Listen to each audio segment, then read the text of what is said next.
Historia Viva con el profesor Ubaldo García. Pues entonces podemos decir que en Barinas, como en otras muchas ciudades de Venezuela, los vecinos se pelearon. Unos se fueron por un lado y otros por otro, con los intereses.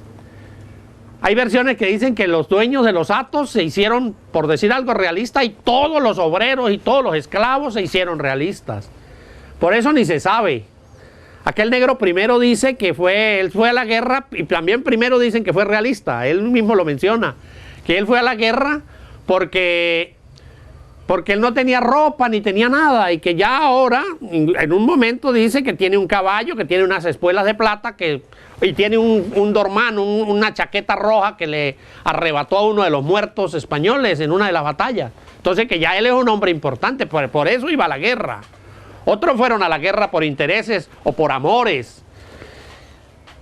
Lo que quiero significar es que muy pocos tal vez fueron claros en el sentido. Más adelante la guerra, y ya cuando pasa 1815, ya en el año 1817 se puede hablar de que ya hay una guerra verdaderamente de independencia y que no una guerra entre hermanos o una guerra civil, como dicen algunos historiadores que fueron los primeros años de nuestra independencia. Bueno, en Barinas existió un hombre que se llamó el Marqués de Pumar de las Riberas del Boconó y el Masparro. Era el hombre más rico que existió entonces. Se dice que esa gran cantidad de tierras que existen, la franja que existe entre los ríos Masparro y Boconó, eran posesión del Marqués de Pumar, de don Ignacio del Pumar, José Ignacio del Pumar. Tuvo una familia numerosa, era un hombre que había estado en contacto con el rey de España, le había comprado un título nobiliario, era marqués. Y el papá de Fernando VII, Carlos IV, le había enviado algunos títulos de importancia. Es decir, era un hombre pro monarquía, que además tenía todas las riquezas, tenía fincas, tenía haciendas. Solamente para muestra un botón, se menciona que en sus posesiones se engordaban 4.000 novillos al año. Eso da la idea de la cantidad, además de que tenía haciendas de añil, un producto de exportación de entonces, una hacienda grande de caña papelonera para hacer la panela, y también tenía una hacienda de cacao en Barinas, y tenía la gran hacienda San José, que existió en las riberas, muy cerca de las riberas del río Boconó, en donde hoy llaman la Marqueseña. Bueno, este hombre se hizo patriota. Después del grito de independencia, apoyó la independencia. Se fue en contra de los españoles. A mí siempre me ha llamado la atención qué motivos. Yo me atrevo a decir que tenían otras ideas, que no pensaron lo que venía. Este hombre se casó con una señora de la realeza, o por lo menos de la grandeza de Barinas, que se llamó doña Micaela de Callejo y Pumar.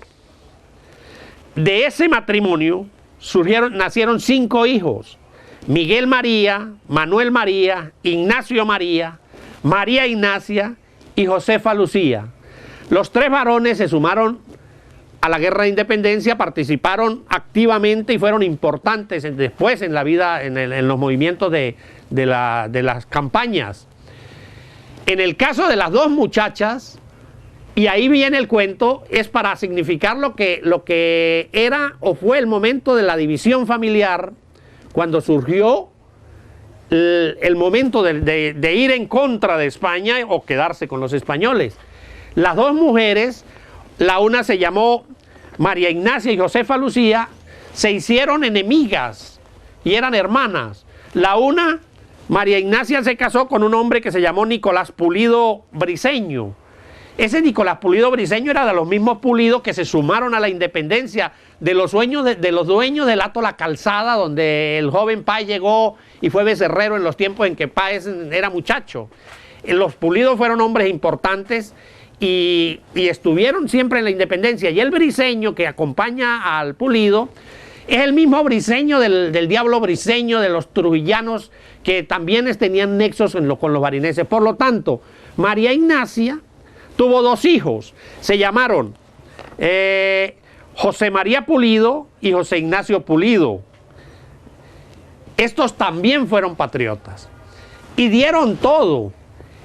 Su hermana, Josefa Lucía, se casó con un hombre que era el capitán de milicias regladas. Fue un fiel servidor de la corona y se llamó Francisco de Paula Arteaga. Era regentista, era un hombre dedicado exclusivamente a fomentar los derechos del rey en esto y a cuidar los intereses del rey y de la iglesia católica de entonces. Por lo tanto, se hizo realista. Esta mujer, Josefa, hermana de Ignacia, dio todo a favor de los españoles. Y sabemos por la historia que Barinas fue atacada en un momento y en otro, y que fue evacuada por los patriotas en un momento, tomada por los españoles. Barinas sufrió mucho. La ciudad de Barinas prácticamente fue destruida en en enero de 1814, cuando fue evacuada por última vez. La quemaron. Hubo un hombre de apellido que llamaban el Catalán Puy, y un hombre que ya hablaremos en otro programa, de Remigio Ramos. Este Remigio Ramos dicen que quemaron la ciudad y que no quedó piedra sobre piedra. Y todos los recursos de estas riquezas de la gente pues se fueron por un lado y por el otro. Y cuando estaban los españoles en Barinas, entonces la Josefa estaba allí porque cuando no estaban ellas, el marido de ella se fugó hacia Angostura. Recordemos que existía la conexión por los ríos. En el caso de Ignacia, se fue a Mérida cuando llegaron los españoles. Y hay unas cartas muy significativas, interesantes para la historia, para el estudio. Una carta de Ignacia, la que es patriota, donde, como en el año 1821 ya había transcurrido la guerra, donde le pide al libertador que por favor le asigne una pensión, porque ella está muy sufrida, que gastó todos sus recursos, todas sus riquezas en la guerra. Pero hay una versión más interesante de su hermana Josefa, que va a España y le escribe al rey, donde le solicita que por favor que la ayude, porque ella gastó todas las reses y todos los ganados, y que sus haciendas fueron arrasadas por la ola de los independentistas, y que entonces está muy pobre. Esta mujer tuvo 5 hijas. El marido se le murió, el Arteaga, y tuvo 5 hijas. Se llamaron Gertrudis, Bárbara, Concepción, Francisca Ana y Rosario. Lo cumbre de esta situación es que cuando transcurren los años y pasa la guerra, pues entonces tal vez estas mujeres volvieron a Barinas a convivir, porque al fin y al cabo eran de allí de Barinas y era donde tenía sus posesiones.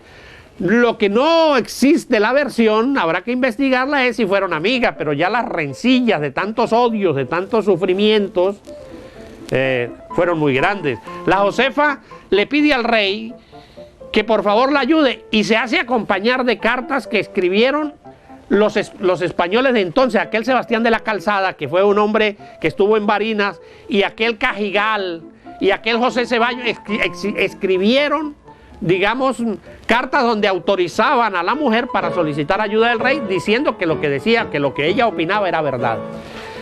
Así pasó con muchas de las familias de entonces, no solamente en Barinas, sino en muchos de los pueblos, en donde ese huracán que llegó después del 19 de abril y que envolvió a Venezuela en la guerra, hizo que muchos fueran de un lado y de otros de otro, y que empezaran a saltar la talanquera. De eso hablaremos en próximos programas.